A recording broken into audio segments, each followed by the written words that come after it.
ये सोसाइटी हमसे बहुत उम्मीदें करती है, हम कई बार खड़े नहीं उतर पाते हैं, तो सोसाइटी का प्रेशर हमारे ऊपर धीरे धीरे बढ़ता जाता है। और मैंने उस प्रेशर को इग्नोर करने का तरीका अपनाया कि मैं घर ही नहीं जाऊँगा। लाइब्रेरी टू कमरा, कमरा टू लाइब्रेरी, जब आप ऐसी लाइफ जीते हो तब आपको मेंटल प्रॉब्लम आनी शुरू होती है। मेरे माता पिता निरक्षर है और मेरे भाई दोनों प्राइवेट काम धंधा करते हैं और मेरी फैमिली में कोई पढ़ा लिखा नहीं है अच्छा, और मुझे मेंटल हेल्थ के बारे में कोई गाइड करने वाला नहीं था, तो मुझे समझ में नहीं आई ये क्या हो रहा है। वो एक डर था कि मुझे हर हाल में सिलेक्शन लेना, एक भूख थी, जज्बा था, वो अच्छी बात थी, लेकिन उसके नेगेटिव चीज़ें होती है। तब मैं साइकेट्रिस्ट से मिला, उनसे कंसल्ट किया, साइकोलॉजिस्ट से उनसे काउंसलिंग की, तब मुझे पता चला कि मैं डिप्रेशन के फेज में हूँ। ओबीसी सर्टिफिकेट का कुछ इश्यू हो गया था, तो मुझे यूपीएससी ने जनरल में डाल दिया। दुर्भाग्य ये रहा कि मेरा जनरल से वो पेपर क्लियर नहीं हुआ और ओबीसी से मेरे कट ऑफ से 16 नंबर ज़्यादा थे। 2023 की परीक्षा में मेरे सेम नंबर वालों को ओबीसी से आईपीएस अलॉट हुआ, लेकिन मैं बेरोज़गार था। नमस्कार, मेरा नाम सुखराम है और सिविल सेवा परीक्षा 2024 में मेरी 448वीं रैंक है और मेरा माध्यम हिंदी है। ये परीक्षा मैंने हिंदी माध्यम से उत्तीर्ण की है। तो टॉपर्स के वीडियो जब भी हम देखते हैं तो कौन सी किताबें पढ़े, कौन सी रणनीति अपनाएं, ये सब हम चीज़ें हर किसी से सुनते हैं, लेकिन इस यूपीएससी की तैयारी में कुछ पहलू ऐसे भी होते हैं जो अनकहे होते हैं, अनटोल्ड स्टोरी के रूप में होते हैं, जो कोई भी टॉपर उसको एड्रेस नहीं करता है। कोशिश कर रहा हूँ कि मैं ऐसे टॉपिक को एड्रेस करूँ जो हम जैसे एस्पायरेंट के रूप में जब तैयारी करते हैं तो हम में से बहुत सारे बच्चों को वो चीज़ें फेस करनी पड़ती है। उन चीज़ों के बारे में कोई डिस्कस नहीं करता है, तो मैं बड़े साहस के साथ ये कोशिश कर पा रहा हूँ और मुझे उम्मीद है मैं आपके बहुत सारे लोगों तक पहुँच पाऊँगा और आप रिलेट भी कर पाएंगे। तो इस तैयारी में ऐसी बहुत सारी चीज़ें होती है जो हमें फेस करनी पड़ती है एज ए स्टूडेंट। हमें जैसे सोसाइटी का प्रेशर, फैमिली का प्रेशर, मान लो फैमिली के प्रेशर नहीं है, पीयर प्रेशर, कोचिंग का प्रेशर, जब साथ में भीड़ में तैयारी करते हैं, कई बार हम टेस्ट देते हैं तो टेस्ट में मार्क्स कम आते हैं, उसका प्रेशर। तो उसके अलावा भी कोई गलतियां, जैसे मेरे से भी एक बहुत बड़ी गलती हुई थी, उसका मुझे बहुत बड़ा खामियाजा भुगतना पड़ा, मैं उसको भी डिस्कस करूँगा। आज के सेशन का मुख्य उद्देश्य है मेंटल हेल्थ, जो यूपीएससी की तैयारी के दौरान बहुत महत्वपूर्ण चीज़ है, क्योंकि ये तैयारी टाइम टेकिंग है। जैसे इस साल की टॉपर शक्ति दुबे मैम है, उनको भी 5वां अटैम्प्ट देना पड़ गया, वे 5वें अटैम्प्ट में टॉपर बनी है। इसका मतलब है कि उनमें टैलेंट है, लेकिन यूपीएससी की ये तैयारी ही ऐसी है जो टाइम टेकिंग है, उसमें किसी का दोष नहीं है, ना यूपीएससी का दोष है ना हमारा कैंडिडेट का दोष है। मतलब तैयारी लंबी है तो आपको मेंटल हेल्थ का विशेष ध्यान रखना पड़ता है। तो मेरी कोशिश है आज की वीडियो में मैं इस यूपीएससी की तैयारी के दौरान हमें जो मेंटल हेल्थ रिलेटेड इश्यू का सामना करना पड़ता है, मैं उनको आपके सामने लाऊं और उनके बारे में खुलकर आपके सामने बात करूं, ताकि आप लोग कंफर्ट फील करें, आपको लगे कि हम जैसी प्रॉब्लम फेस कर रहे हैं उससे ऐसी प्रॉब्लम को फेस करते हुए, उनसे जूझते हुए लोग सेलेक्ट हुए हैं, तो हम भी हो सकते हैं। तो सबसे पहली बात है, जब हम तैयारी के दौरान आते हैं तो हम सब जैसे स्पेशली जो ग्रामीण बैकग्राउंड से आते हैं या फिर शहर से भी होते हैं, उनके ऊपर सोसाइटी का प्रेशर बहुत ज़्यादा होता है। ये सोसाइटी हमसे बहुत उम्मीदें करती है, हम कई बार खड़े नहीं उतर पाते हैं, तो सोसाइटी का प्रेशर हमारे ऊपर धीरे धीरे बढ़ता जाता है। लोग कहते हैं कि तू इतने साल से क्या कर रहा है, जयपुर बैठा है, दिल्ली बैठा, पटना, प्रयागराज, आप कहाँ पर भी तैयारी कर रहे हो, तो एक प्रेशर आना शुरू होता है। तो मैं उस प्रेशर को झेलता था और मैंने उस प्रेशर को इग्नोर करने का तरीका अपनाया कि मैं घर ही नहीं जाऊँगा। मैं 3-3 साल हो जाते थे, मैं साल में सिर्फ एक बार घर जाता था। जैसे दीपावली है तो दीपावली जिस दिन उसी दिन घर जाता था, उससे अगले दिन वापस मैं, दूसरे दिन तो कोई बसें वगैरह आती नहीं थी, तीसरे दिन सुबह जल्दी निकल जाता था। यानी कि साल के 365 में से 362-63 दिन मैं शहर में रहता था। मैं घर जाता था, बहुत जल्दी वापस भाग जाता था, क्योंकि मुझे पता है लोग मुझे ताने मारेंगे, लोग मुझे पूछेंगे तो भी क्या कर रहा, तेरा क्या हुआ, तो कलेक्टर कब बनेगा। लोगों को तो वो ताने मारने होते हैं। उनको ऐसे बहुत सारे लोग हैं जिनको अपनी सफलता से खुशी नहीं मिलती है, वो लोग ताने मारते, उन तानों से अपने को मेंटल हेल्थ रिलेटेड प्रॉब्लम्स आती है। तो उस प्रॉब्लम को सामना करने के लिए मैंने जो तरीका अपनाया वो था कि मैं घर ही नहीं जाऊंगा। हालांकि वो तरीका बहुत गलत था, उसका मुझे बहुत बड़ा खामियाजा भी भुगतना पड़ा, लेकिन वो तरीका उस टाइम मुझे सही लगा था, क्योंकि मेरे पास और कोई ऑप्शन नहीं था। तो दिक्कत क्या हुई, जब हम तैयारी करते हैं, शहरों में रहते हैं, तो हमारी संस्कृति, हमारी परंपराएँ, हमारे परिवार से हम दूर हो जाते हैं। जब हम शहरों में आते हैं तो जैसे मैं राजस्थान के मारवाड़ क्षेत्र से आता हूँ, तो वहाँ पर मारवाड़ी बोली जाती है। जब मैं जयपुर आ गया तो मेरे साथ में कोई मारवाड़ी बोलने वाला नहीं था, मुझे हिंदी बोलनी है। जब तक हमारी अपनी मातृभाषा में या अपनी बोली में बात ना हो, तब तक हमारे दिल को संतुष्टि नहीं मिलती है। तो मैं हिंदी में तो मेरे सामने बोलने वाले बहुत थे, लेकिन उसकी वजह से मुझे मेंटल दिक्कत आने शुरू हो गई कि मुझसे कोई बोलने वाला नहीं है, बोलूँ तो मेरे को वो सेटिस्फेक्शन नहीं मिल रहा है, क्योंकि हिंदी में बात करने वाले बहुत है, मारवाड़ी में कोई नहीं है। तो जब वो मैंने अति अपनाई कि मैं घर नहीं जाऊँगा, मैं शहर में रह लूँगा। आप सुबह लाइब्रेरी जाते हो, 7 बजे जाते हो, रात को 10 बजे 11 बजे वापस आते हो, लाइब्रेरी टू कमरा, कमरा टू लाइब्रेरी। जब आप ऐसी लाइफ जीते हो तब आपको मेंटल प्रॉब्लम आनी शुरू होती है। मेंटल प्रॉब्लम में आपको क्या चीज़ें फील होगी, जैसे आप रात को सोएंगे तब आपको रात को सोने में दिक्कत हो सकती है, आपको देर रात तक नींद नहीं आ रही है, आप 10 बजे सोए, 11 बजे सोए हो, लेकिन आपके दिमाग में कुछ चीज़ें चल रही है, आपके दिमाग में कुछ चीज़ें बड़बड़ा रही है, आप सोने की कोशिश कर रहे हैं, नींद नहीं आ रही है। वो एक मेंटल प्रॉब्लम का हिस्सा होती है। उसके अलावा जब आप सुबह जितने समय जगना चाहते हो उससे पहले जग जाएंगे, अचानक से हो सकता है आप रात को 4 बजे 5 बजे अचानक से जग सकते हो, आपकी हार्ट बीट बढ़ सकती है, आपको एंजाइटी फील हो सकती है, आप घूमोगे, आप कहोगे ये क्या हो रहा है। ये ऐसी घटनाएं मेरे साथ हो चुकी है। 2020 में जब कोविड आया था, उस टाइम मैं जयपुर तैयारी कर रहा था। तो कोविड के टाइम सब लोग घर चले गए थे और मैं घर नहीं गया था। घर क्यों नहीं गया था कि घर जाऊंगा तो लोग ताने मारेंगे और मुझे सोसाइटी का प्रेशर हैंडल करना पड़ेगा। तो मेरी और घर पे मेरा इन्वायरमेंट भी इतना अच्छा नहीं है, वहाँ कनेक्टिविटी, जैसे जो थार डेजर्ट है उस इलाके में मेरा गांव पड़ता है, तो वहाँ पर कनेक्टिविटी का इशू था। मैं प्रिंटिंग कहाँ से, मुझे विजन की मंथली मैगजीन पढ़नी होगी, मैं कैसे पढ़ूंगा। तो इसलिए मैंने सोचा मैं जयपुर ही रह लेता हूँ। मैंने खुद को कमरे में कैद कर लिया और कोविड के टाइम लाइब्रेरी सारी बंद हो गई थी, तो कमरे में मैंने खुद को 4 महीने बंद करके रखा। मैंने कोई राशन पानी जुटा लिया कि मैं यहाँ से ये चीज़ें खाता रहूँगा, पीता रहूँगा, मेरा गुजारा चलता जाएगा, लेकिन मेरी पढ़ाई नहीं छूटनी चाहिए। तो एक डर था कि मुझे हर हाल में सिलेक्शन लेना, एक भूख थी, जज्बा था। वो अच्छी बात थी, लेकिन उसके नेगेटिव चीज़ें होती है जो मैं आज आपके सामने प्रेजेंट कर सकता हूँ। उस टाइम मेरे सामने कोई नहीं था प्रेजेंट करने वाला। तो अब जब हम बंद कमरा लाइफ जीते हैं तो धीरे धीरे हमको एक दिक्कत आनी शुरू हो जाती है।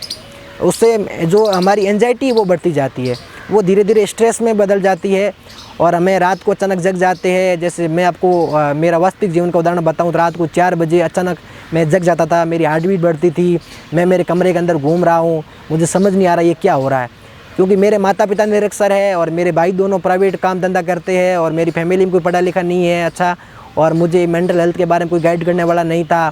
तो मुझे समझ में नहीं आया ये क्या हो रहा है। जनरली हम जब ग्रामीण पृष्ठभूमि से आते हैं तो इन चीज़ों को देवी देवताओं से या अंधविश्वासों से जोड़ लेते हैं। तो मेरी खासियत ये रही कि मैं इस मामले में काफ़ी सख्त रहा कि मैंने फैमिली को इसमें मतलब इन्वॉल्व नहीं किया, क्योंकि मेरी फैमिली गांव से है। तो स्वाभाविक सी बात थी कि वे देवी देवताओं या अंधविश्वासों के चक्कर में, पर देवी देवता अपनी आस्था है, आपको बहुत मदद करती है इस एग्ज़ाम में पास करने में, आपको एक सपोर्ट मिलता है। लेकिन कई चीज़ें अंधविश्वास होती है, आपको उनका खंडन करना पड़ता है। तो मेंटल प्रॉब्लम इसका इलाज डॉक्टर करेगा, अलग से मेडिकल साइंस में दुनिया है, साइकेट्रिस्ट की, साइकोलॉजिस्ट की, वो इलाज करेगी, ना कि कोई आपका इलाज कर सकता है। तो मैंने फैमिली को इन्वॉल्व नहीं किया। मेरी प्रॉब्लम्स आई, मैंने उसको मेरे दोस्तों के साथ डिस्कस किया, उनको भी अनुभव नहीं था ये चीज़ क्या है। तो फिर अंत में मेरे को घर जाना पड़ गया।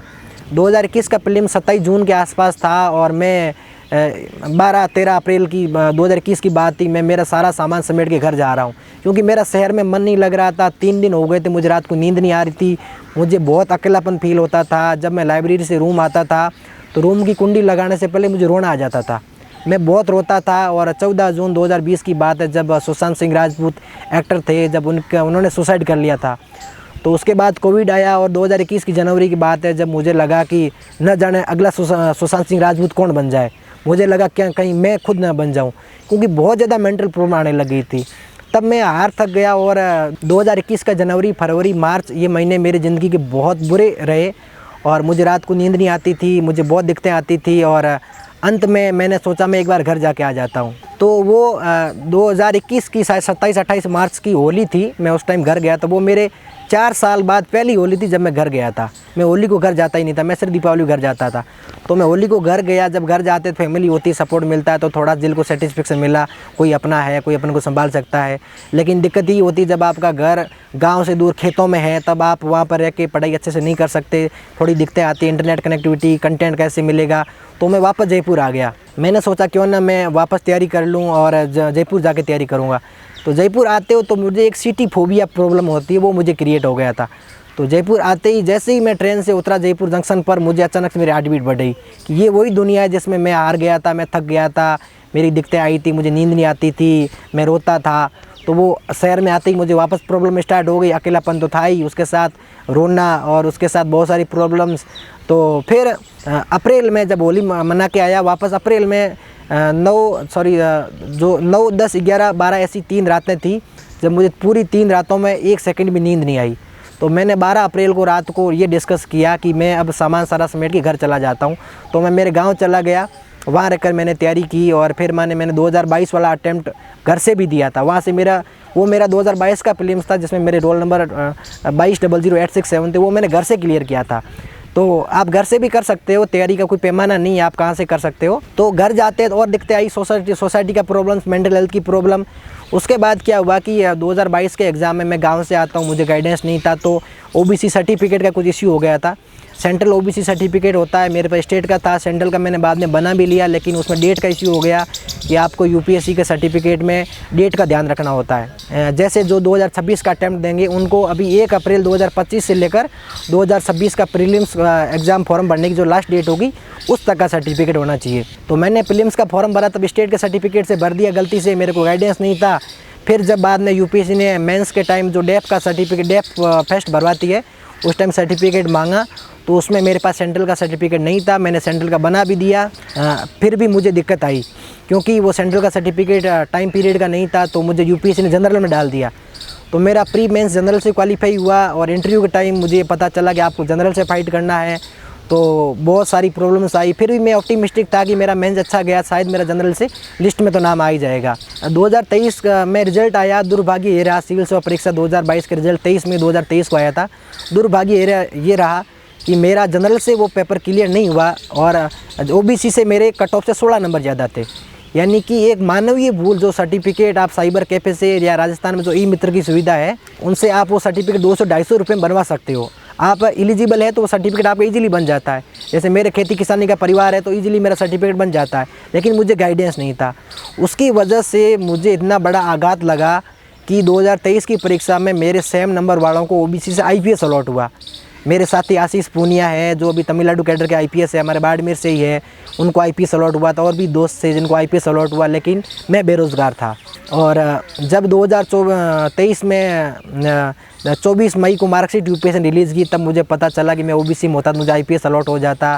और उसके बाद जो मेरी ज़िंदगी का बुरा दौर शुरू हुआ वो तो अवर्णनीय है। और उसके जस्ट आगे के 4-5 दिन बाद मेरा आईएएस का प्रीलिम्स एग्ज़ाम था। 28 मई 2023 को यूपीएससी का प्रीलिम्स एग्ज़ाम था। उसमें भी आप सबसे बड़ा दुर्भाग्य देखिए कि एक तो जिस बंदा इस स्ट्रगल करके यहाँ तक पहुँचा है, सर्टिफिकेट में एक मामूली सी गलती की वजह से वो रह गया है। उसके बाद यूपीएससी का 2023 का पेपर बहुत टफ आया था, और पेपर भी इतना टफ था कि उसको हैंडल करना मुश्किल था। सारे बच्चों की हवा उड़ गई थी चेहरे की कि भी उसको कैसे हैंडल करें। तो वो 2023 का सीसेट का था, जीएस का, दोनों पेपर बहुत टफ थे, पैर वाले सवाल आए थे, सीसेट का लेवल बहुत हाई था। तो मैं एग्ज़ाम हॉल में भी अनस्टेबल हो गया कि ये तो पेपर मेरे हाथ से निकल गया। एक तो अभी आईपीएस गया है, वापस प्री भी नहीं होगा तो मैं फिर मेंस नहीं लिख पाऊंगा, तो मेरा सिलेक्शन सीधे 2 साल की गई। यानी एक तो अगले साल प्री है, एक फिर उसका रिजल्ट जैसे अब आया इस साल। तो ये सेम घटना ही मेरे साथ हुई और मेरा प्रीलिम्स क्वालिफाई नहीं हुआ।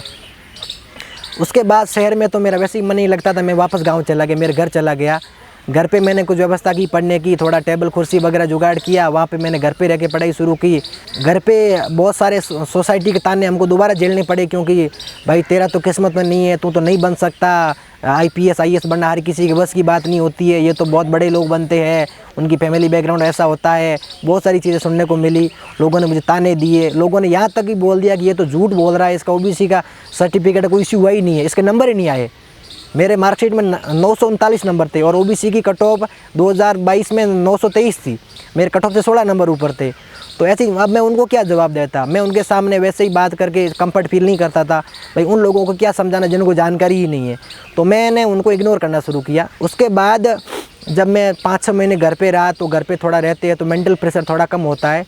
लेकिन फिर भी जब बाद में 2024 का मुझे एग्ज़ाम देना था, तो ऐसी प्रॉब्लम आने लगी, मेरा घर पे भी मन नहीं लगने लगा, क्योंकि वो मेरे दिमाग में कहीं के बैठा हुआ था। मैं रात को रोता था घर पे भी कि अरे यार मेरे पास सर्टिफिकेट होता तो आज मैं ट्रेनिंग कर रहा होता, मेरे साथ ही ट्रेनिंग कर रहे, मैं बेरोज़गार पड़ा हूँ, कोई वैल्यू नहीं है, मेरे पास पैसे नहीं है। भाई घर की स्थिति ख़राब थी उस टाइम, तो अभी घर की स्थिति अच्छी हुई, मेरे दोनों भाइयों ने काफ़ी मेहनत की, तो फैमिली ने मेहनत की। उस टाइम हमारे घर की परिस्थिति काफ़ी ख़राब थी, तो वो एक अलग से मेंटल प्रेशर होता है कि अब किसान परिवार से अगर मैं सेलेक्ट हो जाए, IAS मिल जाता तो ऑल इंडिया सर्विस होती, कितना अच्छा होता, मेरे पेरेंट्स को कितना अच्छा लगता, मैंने इतने साल तपस्या की, मुझे उसका फल मिलता। तो वो चीज़ें मेरे दिल में कहीं ना कहीं उदासी वो गहरी होती गई। और दिसंबर 2023 में ऐसी स्थिति आ गई कि मेरा घर पर भी मन नहीं लगने लगा। तब मैं जाऊं तो जाऊं का, फिर वापस मैं जयपुर आया। फिर मैं साइकेट्रिस्ट जो होते हैं, मनोचिकित्सक जिनको हिंदी में कहते हैं, मैंने उनसे मिलने का सोचा। मैंने कहा कुछ तो प्रॉब्लम है मेरे अंदर जिसका इलाज किया जा सकता है। तब मैं साइकेट्रिस्ट से मिला, उनसे कंसल्ट किया, साइकोलॉजिस्ट से उनसे काउंसलिंग की। तब मुझे पता चला कि मैं डिप्रेशन के फेज़ में हूँ, क्योंकि मुझे रात को नींद नहीं आ रही, मैं अचानक जग रहा हूँ, मेरा दिमाग बड़बड़ा रहा है, मेरे रात पूरी नींद आ रही है लेकिन सपने चल रहे। मैं सुबह उठा तो मुझे फील हो रहा है कि जैसा मेरा दिन गुजरा वैसी रात गुजर गई। कहने को मैं सो गया लेकिन रात पूरी मुझे नींद में सपने चल रहे हैं। तब मैं साइकेट्रिस्ट से मिला तो साइकेट्रिस्ट ने मुझे बताया कि तेरा जो डायलिसिस है वो क्या है। जब मुझे धीरे धीरे पता चला, मेरा कोर्स शुरू हुआ। फिर जनवरी, फरवरी, मार्च ऐसे कर मेरा कोर्स चलता गया। और फिर जाके उस कोर्स के साथ ही मैंने प्रीलिम्स 2024 का एग्ज़ाम दिया और उस एग्ज़ाम को मैंने क्लियर किया। फिर मेरा मेंस दिया। मैंने डॉक्टर को बताया, मैंने कहा डॉक्टर साहब मेरा प्रीलिम्स क्लियर हो गया है और कोर्स मेरा अच्छा है कि आपने मुझे अच्छी सहायता की है और मेरे को अच्छा गाइडेंस मिल रहा है, कम से कम मैं इस पेपर में सहज हूँ।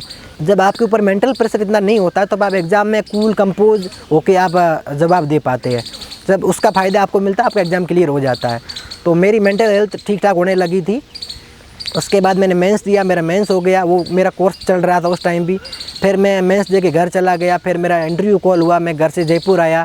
जयपुर के बाद वापस मैं दिल्ली आया इंटरव्यू की थोड़ी बहुत तैयारी के लिए। उस टाइम भी मेरा कोर्स चल रहा था। तो जब मेरा 2024 का मेंस क्लियर हुआ और मैं इंटरव्यू के लिए दिल्ली आया, तब मैंने डॉक्टर साहब को वापस मिला, उनको बताया कि मेरा इंटरव्यू कॉल हो गया है, अब मैं दिल्ली जाऊँगा, लेकिन आपके ऑनलाइन कंसल्ट व्हाट्सएप पर करता रहूँगा। तो उनसे मैंने कंसल्ट किया। फिर मेरा फाइनल रिज़ल्ट भी आ गया और मेरा 448 रैंक के साथ सिलेक्शन हुआ। तब मैंने डॉक्टर से बात की। डॉक्टर साहब ने बोला अब तो बेटा तेरा डिप्रेशन लगभग ख़त्म ही हो गया है, कोई दिक्कत की बात नहीं है, अब बस थोड़ा सा अभी वो कोर्स मेरा अभी भी चल रहा है। वो कोर्स क्योंकि साइकेट्रिस्ट का कोर्स लंबा चलता है, आप अचानक से 2-4 महीने में आपका इलाज नहीं हो सकता। तो वो कोर्स अभी भी मेरा चल रहा है। नेक्सिटोटेन करके गोली अभी भी मेरी चल रही है। तो वो डॉक्टर साहब ने बोला अब तेरा 1-2 महीने में तो डिस्चार्ज कर देंगे, कोर्स पूरा ख़त्म हो जाएगा, फिर आराम से ट्रेनिंग करना, एंजॉय लाइफ और कोई दिक्कत की बात नहीं है।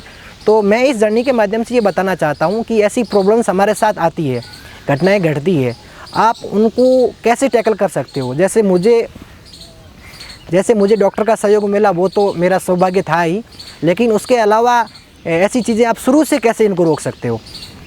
मैं आपको बहुत ईमानदारी से एक तरीका बताता हूँ कि प्रकृति हमें बहुत कुछ सिखाती है। आज जो वीडियो शूट हो रहा है वो एक प्रकृति के एनवायरनमेंट के बीच में है, ये हमको अलग सुकून दे रहा है। अगर आप सुबह आधा घंटा भी, आपका नज़दीक कोई भी पार्क है वहाँ जाइए। आप हमारी जो परंपरा है भारतीय संस्कृति की, जिसमें ऐसी बहुत सारी चीज़ें हैं जो आपके बहुत सारे चीज़ों का इलाज कर सकती है। आपकी हज़ारों प्रॉब्लम्स का सॉल्यूशन हमारी प्रकृति, हमारी परंपरा में है। तो आप सुबह आधा घंटा पार्क में जाइए, आप रनिंग कीजिए, आप एक्सरसाइज कीजिए। जो पतंजलि का योग हमारे परंपरा में है, लेकिन आज हम खुद ही उसको भूलते जा रहे हैं। आप थोड़ा सा सुबह योगा कीजिए, आपका स्ट्रेस कम होगा। आप दूब है उसमें घूमिए, आप उसमें बैठकर अनुलोम विलोम, कपालभाति, भस्त्रिका ये सब कीजिए। मैं ये सब सुबह, मेरा मेंस का टाइम होता था, मेंस का टाइम बहुत क्रिटिकल होता, फिर भी मैं सुबह मेरी लाइब्रेरी भले 9 बजे जाता था, मुझे फिक्र नहीं, मेरे से पहले भले कितने भी बच्चे आ जाए पढ़ने के लिए, मेरे ऊपर कोई प्रेशर नहीं। मुझे पता था मेरी मेंटल हेल्थ अच्छी है तो मैं अच्छा कर पाऊँगा। तो आप सुबह पार्क जाएं, उसमें ये अनुलोम विलोम, कपालभाति, भस्त्रिका जो हमारी परंपरा प्रदत्त चीज़ें हैं आप इनको करें। आपका स्ट्रेस कम होगा, आपकी श्वास है वो नॉर्मल रहेगी, आपका बीपी नॉर्मल रहेगा, आपकी मेंटल स्टेबिलिटी रहेगी। और आप मेंटली जो इल या मेंटल अनस्टेबल की प्रॉब्लम आती है, एग्ज़ाम से पहले हमारी दिमाग की नसें हैं वो फड़ करने लगती है, हम बहुत प्रेशर फील करते हैं, तो उस टाइम हम प्रकृति के शरण में जाए और आप हर रोज़ सुबह आधा घंटा अपनी तैयारी का इसमें लगाए और आपको 4-5 दिनों बाद भी इसका रिजल्ट मिलने लग जाएगा। जो मेडिकल साइंस की दुनिया है उसका, जैसे साइकिट्रिस्ट का इलाज बहुत लंबा चलता है, लेकिन प्रकृति हमको इसका इलाज बहुत तुरंत प्रदान कर देती है। आप जाइए, आप 5 दिन लगातार वहाँ जाके अनुलोम विलोम, कपालभाति, भस्त्रिका कीजिए, एक्सरसाइज कीजिए, आपको छठे दिन रिलीफ फील होगा कि कितनी बड़ी रिलीफ मुझे फील हो रहा है, मेरे दिल की धड़कन अब सामान्य हो गई है, मुझे एंजाइटी फील नहीं हो रही है, मैं लाइब्रेरी में मेंटल स्टेबिलिटी के साथ पढ़ पा रहा हूँ। आप इन चीज़ों को करें। आप प्रकृति को कभी नहीं बोले आधा घंटा आप कम तैयारी करोगे उससे कोई फ़र्क नहीं पड़ेगा, लेकिन आप फिर बुरे दौर से गुजरे। मैं बुरे दौर से गुजरा हूँ, इसीलिए आपको ये चीज़ें बता सकता हूँ और मैं खुलकर बोल रहा हूँ कि ये चीज़ें मैंने फेस की है। बहुत कम लोग हैं जो खुलकर इन चीज़ों को सिलेक्शन होने के बाद सब अपने को ग्लोरीफाई करते हैं। मैं किसी को टारगेट नहीं करता, वो अपनी अपनी रणनीति है। मेरी रणनीति ये है कि मैं ग्राउंड लेवल की हकीकत आपको बताऊं, कि जो चीज़ मैं एक एज ए स्टूडेंट मैं भुगत भोगी हूँ वो चीज़ आपको बताऊं, ताकि आप में से और बहुत सारे बच्चियों का जीवन बच जाए। वो इस तैयारी के दौरान जैसे मुझे सफलता मिल गई, ये मेरा संयोग था, मेरी मेहनत थी। कुछ ऐसे बच्चे भी होंगे जिनको मेंटल प्रॉब्लम आएगी, उनको सफलता नहीं मिलेगी, फिर उनकी पूरी ज़िंदगी कैसे होगी। तो आप प्रकृति को कभी भी छाया ना छोड़े, आप प्रकृति की शरण में रहें। आप प्रकृति की शरण में, आप किसी भी फील्ड में हो, भले यूपीएससी की तैयारी में हो, स्टेट पीसीएस की तैयारी में हो, या कॉम्पिटिटिव कोई भी एग्जाम की तैयारी में हो, आप प्रकृति की शरण में रहेंगे तो आप लंबे समय तक चल पाएंगे। मान लीजिए खुदा ना खास्ता हमारी मेहनत में कमी रह गई, या फिर और किसी कारण से हमारा सिलेक्शन न भी हो पाया, तो ज़िंदगी में हज़ारों ऑप्शन है, हम उसमें बेटर कर सकते हैं। लेकिन किसी भी फील्ड में बेटर करने के लिए आपकी मेंटल हेल्थ सबसे पहली प्रायोरिटी होती है। आप मेंटली स्टेबल है तो आप किसी भी फील्ड में बहुत अच्छा कर पाएंगे। इसी प्रकार मैंने आपको ये मेंटल हेल्थ के बारे में अवेयर किया है, और मैं आपसे विनम्र निवेदन करना चाहूँगा कि आप इस तैयारी के दौरान प्रकृति को हमेशा अपना हिस्सा बनाएं। आपके पास जो भी पार्क है उसमें जाएं, आप उसमें वक्त बिताएं, थोड़ा खेल कूद कर सकते हैं वो करें, नहीं तो दोस्तों के साथ, अपनी लैंग्वेज वाले बच्चे उनके साथ बात करें। तो आप इस रणनीति को अपनाओगे तो आपकी यूपीएससी की तैयारी है वो काफ़ी आसान हो जाएगी। इस शहर की आबो हवा में हम जब इस भीड़ भाड़ की दुनिया में रहते हैं तो हमें बहुत सारी मेंटल प्रॉब्लम का सामना करना पड़ता है, तो उसका सॉल्यूशन प्राकृतिक है। और बहुत ज़्यादा अगर आपको प्रॉब्लम हो रही है, आपको लगता है कि मैं बहुत अनस्टेबल हो गया हूँ और नेचर से सॉल्यूशन है मुझे नहीं मिल पा रहा है, तो आप किसी अच्छे डॉक्टर से मिलने में हिचकिचाएं नहीं। आप इस कलंक को, टैबू को हटाएं। आज मैं पब्लिक मंच से ये बात आपको बोल रहा हूँ, न जाने कितने लोग इस वीडियो को देखेंगे, फिर मुझे कोई चिंता नहीं, मेरे बारे में कोई ये सोचेगा ये डिप्रेशन में गया था, मुझे उस कलंक की चिंता ही नहीं है। मैं उस जो स्टिग्मा है उसको हटाना चाहता हूँ। मेरा कोई मतलब नहीं, मेरा टारगेट है कि आने वाले समय में बच्चे ऐसे ना हो कि उनको प्रॉब्लम आए, उनको कोई गाइड करने वाला ना हो। मैं भुगत भोगी हूँ, मेरा अनुभव वो शेयर करके अगर किसी एक का भाई भला हो पाता तो मुझे बहुत खुशी मिलेगी। कम से कम कोई एक बच्चा था जो मेरा वीडियो देखने के बाद इस हिचकिचाहट से दूर हो गया और वो डॉक्टर से मिला, उसको इलाज मिला, उसकी ज़िंदगी बच गई। हम कई बार ऐसे बच्चों को देखते हैं जो मेंटल हेल्थ के चलते सुसाइड कर लेते हैं, वो कितनी बड़ी बात होती है। हमें कितना दुख होता है कि अगर उसको एक ठीक से डॉक्टर मिल जाता, वो प्रकृति के शरण में चला जाता, शायद वो बच जाता।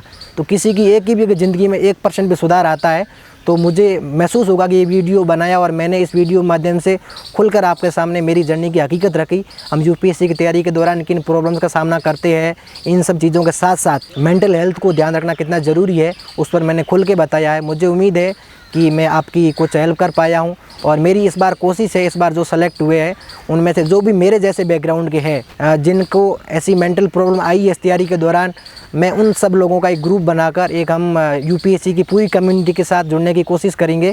मैंने जो सेलेक्टेड लोग हैं हमारे साल के 2025 बैच के जो भी अफसर होंगे, उनसे मैंने रिक्वेस्ट भी की है कि जिन लोगों को मेंटल प्रॉब्लम इस तैयारी के दौरान आई है, हम सब मिलकर एक ऐसा टेलीग्राम व्हाट्सएप ग्रुप बनाएं, यूट्यूब चैनल बना सकते हैं जहाँ पर हम यूपीएससी की तैयारी करने वाले बच्चों से जुड़े, उनको हकीकत बताएं, इनका सॉल्यूशन क्या है। आप हिचकिचाए नहीं, आप डॉक्टर से मिल सकते हो, आप प्राकृतिक शरण में जा सकते हो। इन चीज़ों के बारे में खुलकर बोलने की ज़रूरत है, क्योंकि जैसे जैसे शहरीकरण बढ़ेगा, जैसे जैसे लोग शहरों की ओर भागेंगे, जैसे तैयारी के दौरान आप शहरों की तरफ भागेंगे, ये दिक्कतें आपके जीवन में आएगी, इनका सॉल्यूशन भी है। तो इस बारे में हमारी कोशिश रहेगी, कितने टॉपर्स मेरा सहयोग कर पाते हैं उसमें हम मिलकर ऐसा चैनल बनाएंगे, तो बड़े बड़े चैनल पर हम उसको प्रचारित भी करेंगे ताकि हम बहुत अधिक लोगों के साथ जुड़ पाए और आपकी मदद की जा सके। इस मेरी जर्नी को बताने के लिए ये मेरी पर्सनल लाइफ के एग्जांपल थे, पर्सनल अनुभव था, मैंने इसको आपके सामने खुलकर शेयर किया है और डीकेटी ने मुझे ये मौका दिया है, इसके लिए मैं डीकेटी का शुक्रगुजार हूँ। और आप लोगों की अगर मैं कुछ भी मदद कर पाया हूँ तो मुझे इससे खुशी मिलेगी। और आगे जो भी इनिशिएटिव होगा मेंटल हेल्थ को लेकर सेलेक्टेड लोगों का, तो आपको बड़े बड़े जो भी टेलीग्राम चैनल है वहाँ पर आपको इसकी जानकारी हमारी कोशिश रहेगी उपलब्ध कराने की। शुक्रिया।